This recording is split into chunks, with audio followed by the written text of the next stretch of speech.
Welcome to our webcast on NC4's Cyber Threat Solutions. My name is Carl Kodelik.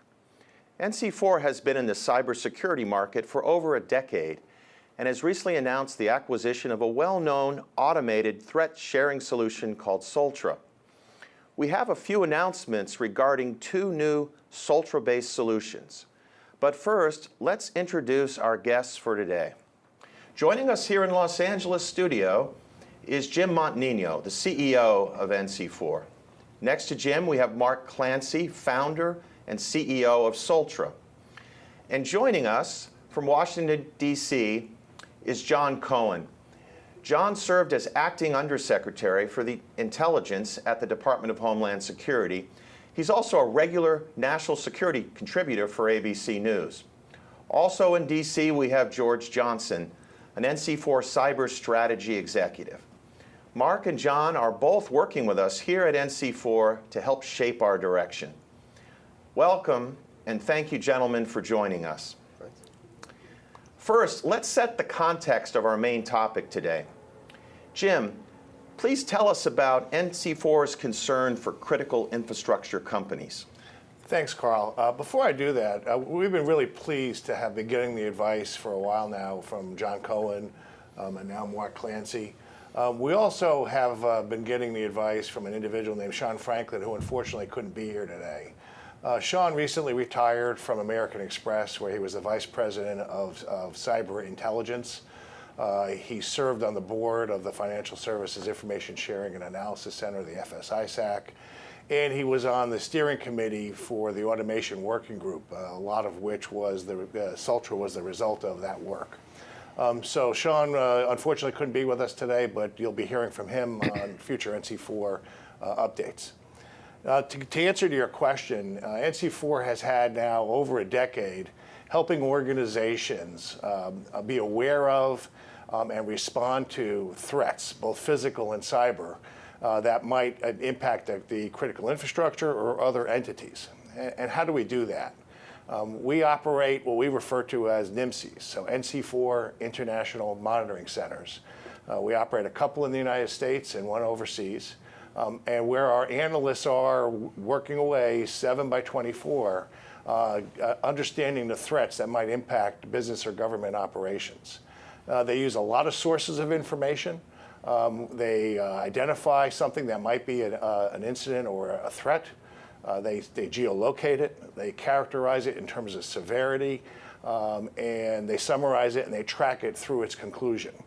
One of the things that our customers tell us is very important to them is we have something we refer to as relevancy management. So our customers are able to create a profile so that rather than get inundated with information, because if you got everything that our analysts produce, you wouldn't find it very useful, you only get alerted to the things that might really impact your operation. An interesting fact is our relationship with the Financial Services Information Sharing and Analysis Center, the FSISAC, actually started probably about 10 years ago when we provided them physical threat information to go along with what they were already doing on the cyber threat side. On the cyber side, we operate the Cyber Threat Exchange. We believe it's the industry-leading solution for analysts who need to be able to track and respond to cyber threats and incidents and resolving those. We do that for the financial services sector, the aerospace and defense sector, retail, et cetera. We're also really pleased. We're in the implementation phases now, but our solution is going to be used in Canada by the Canadian Cyber Threat Exchange. Thanks, Jim. Let's go to John Cohen in D.C. John, can you give us the big picture from a national security and DHS perspective? Sure, Carl. My role at the department was to oversee the department's efforts to monitor intelligence, and my role also included my working with others in government and outside of government to address specific threats that were facing the homeland and to mitigate the risk posed by those threats. A part of that included dealing with the issue of cybersecurity. And over the last several years, we've really seen a threat that has evolved and expanded. And it's evolved and expanded in several ways. One, the types of people or the types of entities using cyber intrusions and cyber attacks as a part of their operations have expanded to include nation-state intelligence services, transnational criminal organizations, terrorist organizations, and hacktivist organizations who use cyber attacks as a way to promote political objectives. The threat has also expanded in the frequency of attacks being carried out, where each year that goes by, we continue to see larger and larger scale attacks targeting the financial sector and the electric sector and the power sector and other parts of our critical infrastructure environment. Another way that the threat has evolved is the goal of the attackers. In one area, these attackers are seeking to break into systems to disrupt those system operations and to disrupt the operations of the entity who manages the information systems. But what we're also seeing, and this has national security officials very concerned, is these hacking operations that intend to enter into a system covertly to maintain a presence in that system for the purposes of extracting sensitive financial and other personal information that can then be used for intelligence purposes, for intelligence operation purposes, or for some criminal activity. The threat has continued to expand at such an alarming rate that there are those in the intelligence and national security community who believe that the threat posed by cybersecurity to government and non-government systems equals the risk posed by other threat areas. So I suspect that this is going to continue to be an area of national priority, and it's something everyone, both in government and outside of government, need to be very concerned about. Thanks, John. Let's go to Mark. Mark, how have you seen cyber problems become more important in the finance sector over the last, say, 5 years? I think John had it right. We saw a progression of the threat. We've been, the financial sector, worried for a very long time about people trying to steal from financial institutions or even directly from their customers. And we've seen that progression, which is really attacking the confidentiality of systems or the data or the credentials or the information about financial transactions, and really evolving that threat to now cover the availability of systems. So you saw denial of service attacks directed against the financial sector that we rallied together to respond to. And now more recently, you've seen destructive attacks, which are really going after the integrity of systems and environments. And so that progression that John talked about in his earlier comments is really what we've seen in the financial sector. And of course, one of the challenges in the financial sector is we tend to see it first. And so our ability to respond as a community, we need to take an incident that occurs at one institution and we need to turn that into mitigation for every other institution and really tackle the economics of the problem from the attacker's perspective, make their costs go up, and from the defender's perspective, make our costs go down, become more efficient, and that's using intelligence-driven defense and automation. Okay, I want to go back to John. John, can you give us your perspective of where cyber threat problems might go in the future? And also, please comment on the new White House report from the Commission on Enhancing National Cybersecurity, please. Well, let me start with your second question first. So this was a commission that was created by President Obama. It was a blue ribbon panel, and it included industry and government and former government officials. And they looked at a number of areas, including federal governance, critical infrastructure, cybersecurity research and development. They recently released a report that provided a number of recommendations, primarily longer-term policy recommendations. And the hope is that the incoming administration will look at this report and look at these recommendations. Again, I would say that it's a report that has a number of pragmatic and thoughtful long-term policy recommendations. But to your first question, we have a very real tactical threat that U.S. companies and others need to be concerned about. I expect that we are going to continue to see an increase in the tempo of attacks, in the severity of attacks, and they're going to be broader. We're not just going to see attacks against individual companies, but we're also going to see attacks targeting entire sectors. If a criminal organization or a foreign intelligence service can shut down a banking system, they can have a significant impact on the economic security of a country that they may view as an adversary. That, unfortunately, is what we are beginning to see frequently occur, or more frequently occur, in areas across the globe. So I would suspect that we're going to continue to see an increase in attacks, and we're going to see attacks that are going to be much broader than just targeting a single business or government entity in itself. Okay, thanks, John. George, let's go to you. Talk about how CTX has helped information sharing in critical infrastructure communities. Thanks, Carl. So I think a little bit of background here is really critically important. About 20 years ago, I had the opportunity to work at the Defense Advanced Research Project Agency, and we were trying to work on platforms to share information across the national security community, to force leverage, to allow people to improve their practices so that everybody wasn't reacting to the same problem and learning how to react to the same problem over and over again. It was a tremendous success. We got to move the program up to Carnegie Mellon, and we built this collaboration system. It was a high trust collaboration system, and we achieved high trust because we really paid attention to the details and we built security into the platform. So having watched that community grow over the last couple of decades, and then turning that into a business to support other areas of the government and indeed the commercial sector as well, we've learned a lot about how to take information sharing and support various ways that communities like to be able to move information back and forth. One thing that we learned that was really critical is that we're not just doing information sharing.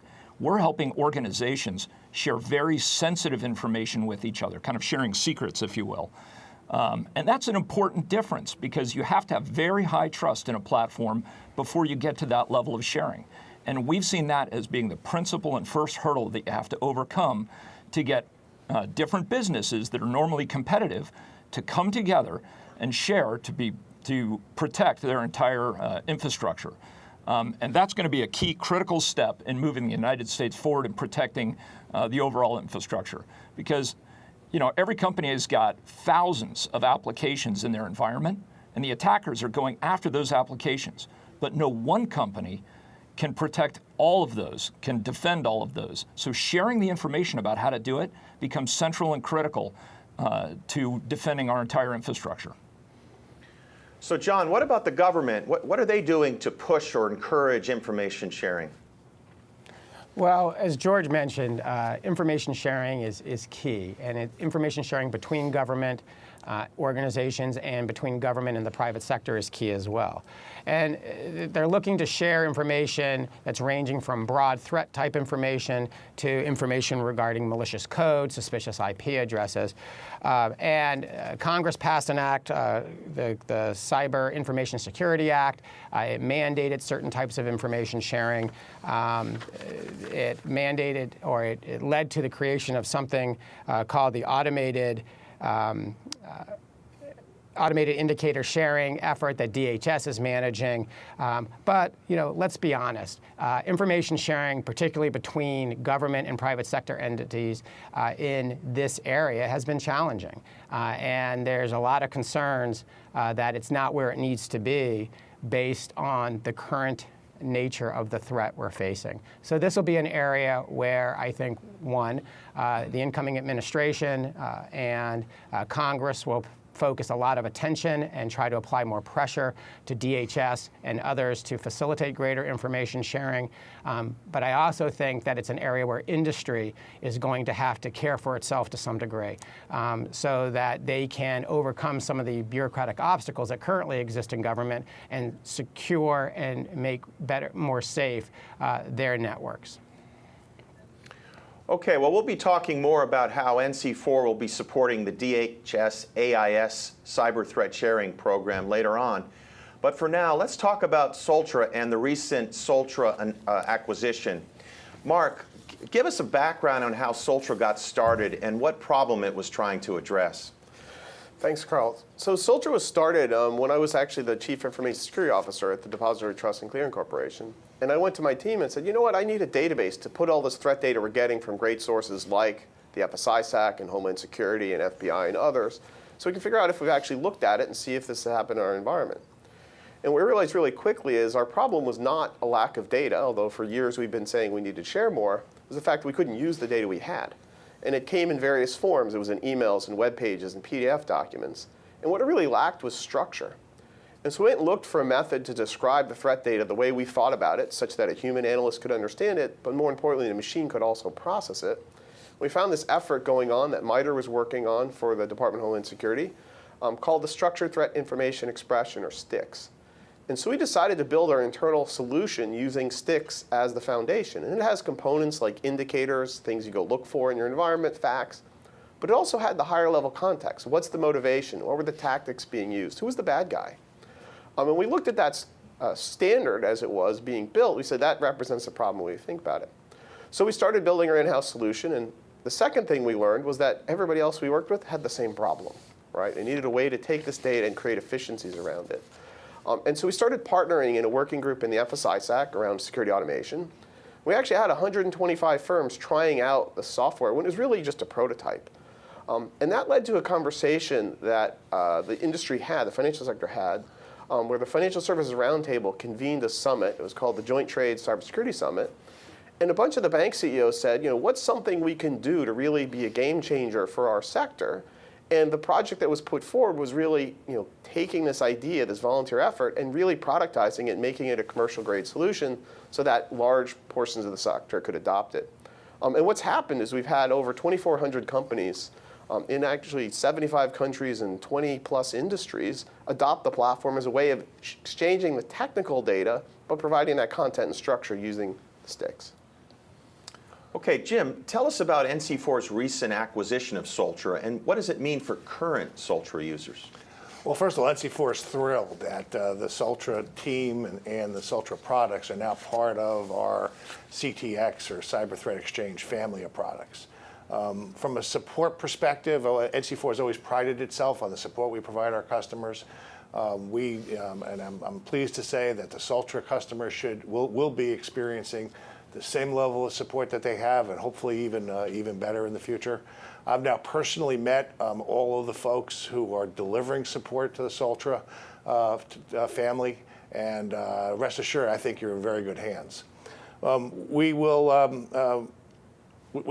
in the process of finishing the new Edge solution. We will continue to look at enhancements. So we're looking at the enhancements that were planned in Soltra. We're taking the enhancements that we've been planning to our CTX product, and we're going to be developing a roadmap going forward that we'll be announcing soon. Okay, so let's get to some of those announcements. George, tell us about the details of the new Soltra release that is now the CTX Soltra Edge. I'd be pleased to do that. So I think probably one of the most important things that we can announce is that the CTX Soltra Edge is going to have two-way support for the DHS Automated Indicator Sharing Program.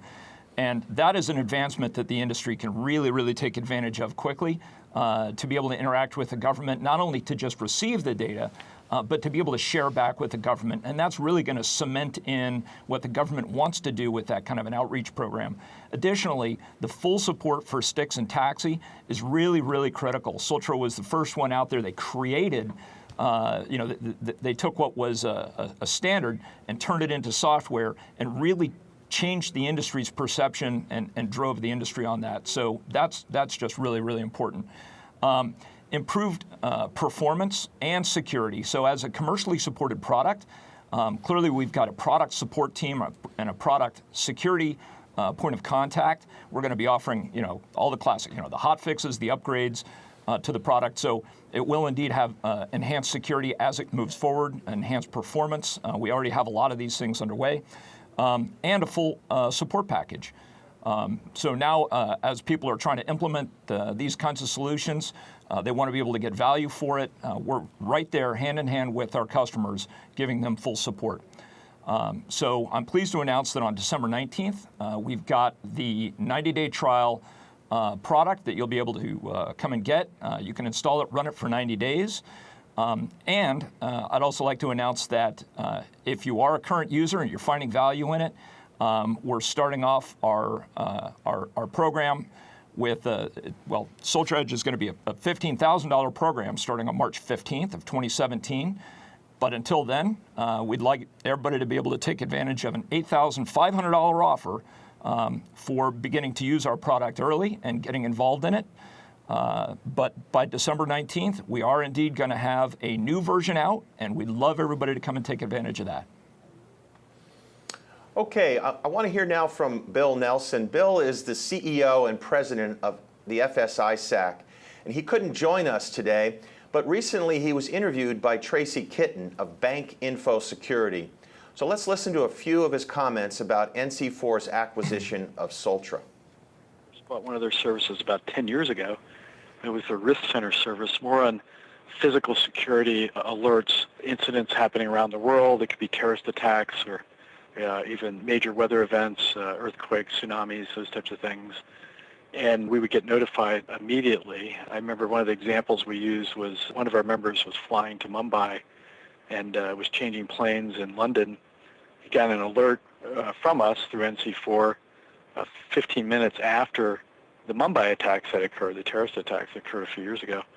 And he changed his plane and went home as a result of that alert. So getting a good situational awareness information was one of the key reasons we went with them. And more recently, about 4 years ago, we went with their CTX product. It's called the Cyber Threat Exchange. And it's really a portal solution for sharing threat information, other vulnerability information or member submissions, those types of anonymous member submission capabilities.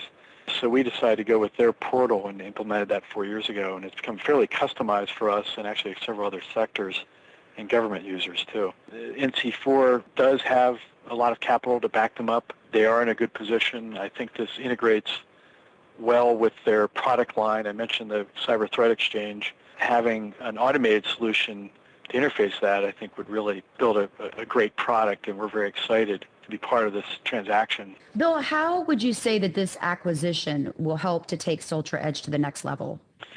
Well, I think there's always a question when you have a business model that expenses might be greater than revenues at times. You need sufficient capital to continue to improve the software, create new capabilities.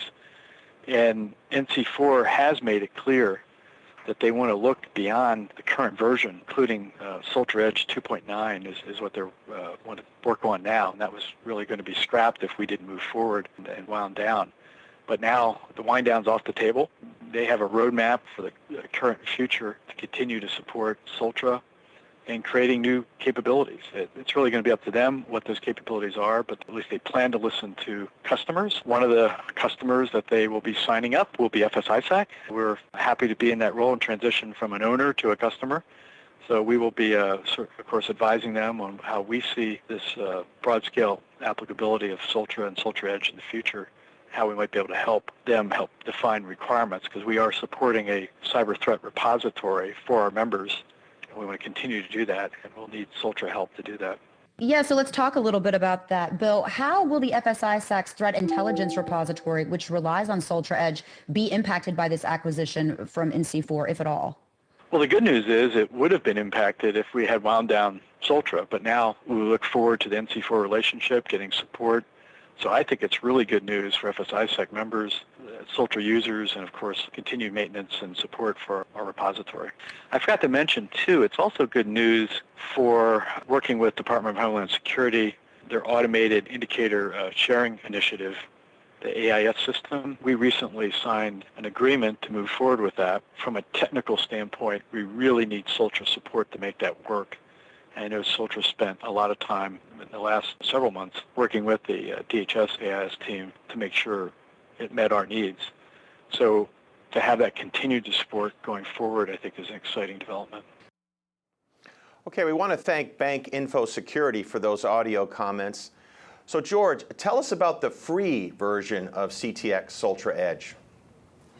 Yeah, hey, great. So on December 19th, like I said, we're going to have the CTX Soltra Edge. That's the foundation for the future, for everything to come.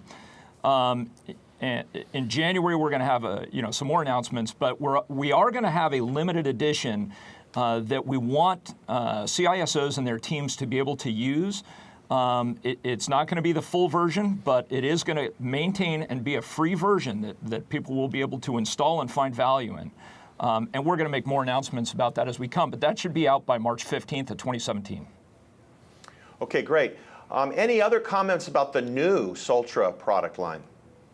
Yeah, absolutely. I think I just hinted at it a little bit. We're going to have more announcements in January, but like I said, the December 19th is going to be that's going to be our foundation for the future. We've got some more announcements that'll come out in January when everybody is ready to receive that news after the break. There's going to be a lot new capability. We're going to have a lot of enhancements to it. And we're very excited about the direction that this is going. And we want people to download the foundation, and then we're going to build from there. Okay, let's go back to Mark. Mark, George teased out the concept of Soltra Edge being a foundation for the future. What does he mean by that? Well, if you look what we've done in Soltra, where we focused on the automation and the machine-to-machine communications, you look at what NC4 has been focusing on with CTX and getting the analysts and human operators together. We're really trying to connect the eyeballs and hands-on keyboards, use the brains of that community, whether they're analysts or incident responders or other experts in the field, and connect that to the structured data and the algorithms of the system and bring that collaboration both at the machine-machine infrastructure level, but at the person-to-person level, and really integrate the two so that there's no limit between them. Okay, Jim, what do you see as the next steps? Well, first of all, the current solution that's been out there for a while, the Soltra Edge 2.8, continues to be available for download, for free download on the Soltra site. As we mentioned already, on December 19th, we're going to have the first downloads available for the CTX Soltra Edge solution. We're also looking at, I said we're looking at the roadmap that Soltra had, that CTX had. We're looking at what we might be able to do with courses of actions and other things. And we'll be updating roadmaps, and on January 27th, we'll have another session where we'll share with you what those visions are. I think Bill, I was happy to hear Bill mention that we'll be listening to him as a customer. NC4 has most of our solutions, and the evolution of our solutions across the board have come from ideas and thoughts and needs of our customers. So we look forward to meeting a lot of you at the various cyber conferences that we'll be attending. And in particular, obviously, we're looking forward to the FSISEC Summit in Florida this April. All right, that wraps up our webcast for today.